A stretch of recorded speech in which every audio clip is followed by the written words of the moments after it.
ఒకరోజు సాధు సుందర్ సింగ్ గారు సువార్త పరిచర్య నిమిత్తమై సుదీర్ఘ ప్రయాణం చేసిన తర్వాత అలసట చెంది ఒక ఇంటి ముందు ఆగి విశ్రాంతి తీసుకుంటున్నారట.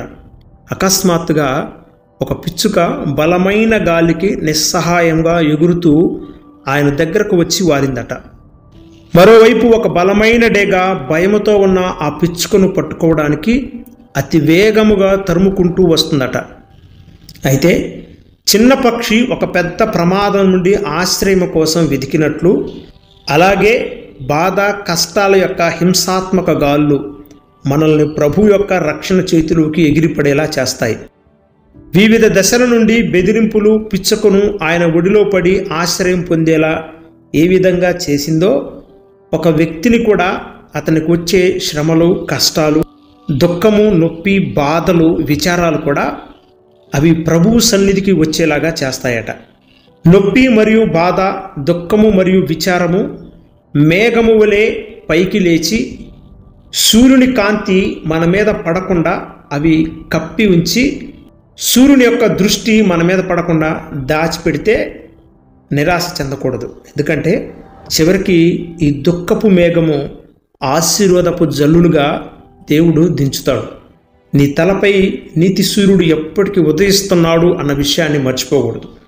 పాసింగ్ క్లౌడ్స్ అంటే నొప్పి, బాధ, దుఃఖము, విచారము అవి అప్పుడప్పుడు అలా వచ్చిపోతున్నప్పుడు మనం విచారపడకూడదు, నిరాశ చెందకూడదు. వాటి పైనున్న నీతి సూర్యుని వైపు చూడాలి. ఎందుకంటే ఆ నీతి సూర్యుని యొక్క వెలుగులో లేదా ఆ వేడిమికి ఎంత కరుడుగట్టిన మేఘమైనా సరే కరిగి ఆశీర్వాదకరముగా మార్చబడాల్సిందే.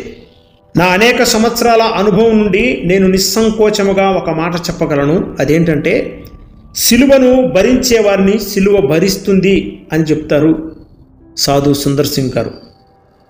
సహోదరి సహోదరుడా, దావీదు కూడా తన కీర్తనలో ఇలా అంటాడు. కీర్తనలు 55:6-8 ఆహా, గువ్వవలే నాకు రెక్కలున్న ఎడలా నేను ఎగిరిపోయి నెమ్మదిగా ఉందునే, త్వరపడి దూరముగా పారిపోయి పెనుగాలికి సుడిగాలికి తప్పించుకొని అరణ్యంలో నివసించిందునే అని అనుకుంటుని అని అంటాడు దావీదు గారు. దావీదు గారి యొక్క ఆత్మీయ జీవితంలో 13 సంవత్సరాలు ఎంతో ప్రయాసపడ్డాడు.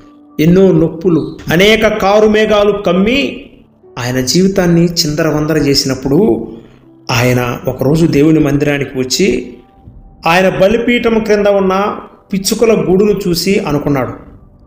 84 కీర్తన 3 రాజా, నీ బలిపీఠమునొద్దనే పిచ్చుకలకు నివాసము దొరికెను, పిల్లలు పెట్టుటకు వానకోవెలకు గూటి స్థలము దొరికెనే. రాజా, నా శ్రమ దినములు ప్రభువా, దుఃఖ దినములు, విచార దినములు, కారు మేఘాలన్నిటినీ ప్రభువా అయ్యా విడిపించి నన్ను నాయన ఇదిగో నీ బలిపీఠము క్రింద నేను ప్రభువా నివాస స్థలమును ఏర్పరచుకున్నట్లుగా కృప దయచేయ అని అంటాడు. నువ్వు నేల మీద ప్రయాణం చేసినా, నీటిలో ప్రయాణం చేసినా, ఆకాశంలో విహరిస్తూ ప్రయాణం చేసినా ఏ ప్రక్క నుండి ఏ ఆపద వస్తుందో మనకు తెలియదు. సహోదరి సహోదరుడా, క్రైస్తవ జీవితం అనేది యుద్ధ భూమి లాంటిది. యోబు గారు అంటారు కదా, మనందరము యుద్ధ రంగంలో ఉన్నాము అని. యుద్ధ రంగంలో ఉన్నవాడు ఎప్పుడు కూడా సిద్ధముగా ఉంటాడు. ఎందుకంటే ఏ దిక్కు నుండి ఏ బాణం వస్తుందో, ఏ దిక్కు నుండి ఏ తుపాకీ పేరుద్దో తెలియనప్పుడు సైనికుడు యుద్ధ సన్నద్ధుడై ఉంటాడు. క్రైస్తవ జీవితం కూడా యుద్ధ భూమి లాంటిది. ప్రతి జట్టివాడు కూడా తన ఆత్మీయ జీవితంలో పోరాటమునకు సిద్ధముగా ఉండాలి. పిచ్చుక వలె, ఇంటి మీద ఒంటిగా ఉన్న పిచ్చుక వలె మెలకువగా ఉండి ప్రార్థన చేయాలి. నీ కుటుంబం మీదికి, లేదా నీ పిల్లల మీదికి, లేదా నీ దేశం మీదికి వచ్చే ప్రతి ఆపదను ఎదుర్కోవాలంటే మెలకువగా ఉండి ఇంటి మీద ఒంటిగా ఉన్న పిచ్చుక వలె ఉండాలి. నేను ఈ పాటివాడనయ్యా, నేను పిచ్చుకనయ్యా అని అన్న దావీదుని గురించి యేసయ్య అంటాడు, భయపడుకుడి, మీరు అనేకమైన పిచ్చుకల కంటే శ్రేష్ఠులు అని అంటాడు. ఎస్, మనం పిచ్చుకల కంటే శ్రేష్ఠులుగా దేవుడు చేశాడు. మనం పిచ్చుకల కంటే శ్రేష్ఠులము. ఆ పిచ్చుకలనే పోషిస్తున్న దేవుడు నిన్ను నన్ను పోషించలేడా? ఆ పిచ్చుక భయం వేసినప్పుడు సాధు సుందర్ సింగ్ దగ్గరకు వచ్చి ఆగిందట. అప్పుడు సాధు సుందర్ సింగ్ గారు ఆ డేగను తరిమాడు.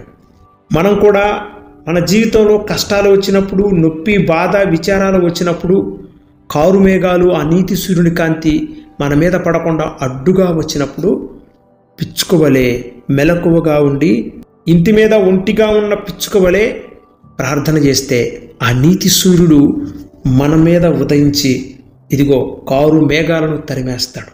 కారు మేఘాలనే నా ప్రభు దీవెనల వర్షముగా మార్చి నీ మీద కుమ్మరిస్తాడు. అందుకే అంటున్నాడు, భయపడకుడి, మీరు అనేకమైన పిచ్చుకల కంటే శ్రేష్ఠులు.